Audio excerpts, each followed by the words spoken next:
Big boss stage మీదకు నాగార్జున గారు అదిరిపోయే సాంగ్తో ఎంట్రీ ఇచ్చి ఆ తర్వాత హౌస్లో ఉన్న కంటెస్టెంట్స్తో మాట్లాడారు. ఈ రోజుతో బిగ్ బాస్ 50 రోజులు పూర్తయింది అంటూ హౌస్లో ఉన్న కంటెస్టెంట్స్కి తెలియజేశారు.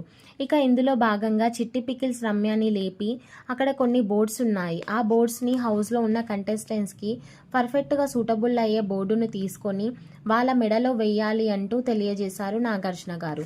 అయితే రమ్య స్టార్ట్ చేసింది.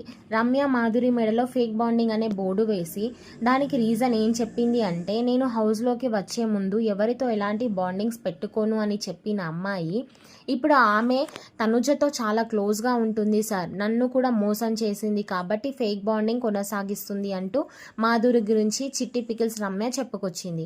ఇక అలాగే డెమాన్ పవన్ కళ్యాణ్ మెడలో ఇన్మెచ్యూర్ అనే బోర్డు వేసి పవన్ కళ్యాణ్ ఇప్పటికీ కూడా ఇన్మెచ్యూర్గా ఉన్నారు, నేను చెప్పినప్పటికీ కూడా మోసం అంటూ ఏవేవో కథలు అంటూ డెమాన్ పవన్ అయితే పవన్ కళ్యాణ్ని ఇన్మెచ్యూర్ బోర్డు వేశారు. ఇక ఇందులో భాగంగానే తనుజ చిట్టి పికిల్స్ రమ్యకి మనిపులేటర్ అనే బోర్డు వేసి ఇక ఫైనల్గా రీతు అయితే దువ్వాడ మాదిరి మెడలో వేసి ఫౌల్ గేమ్ ఆడుతుంది అంటే చెప్పుకువచ్చింది.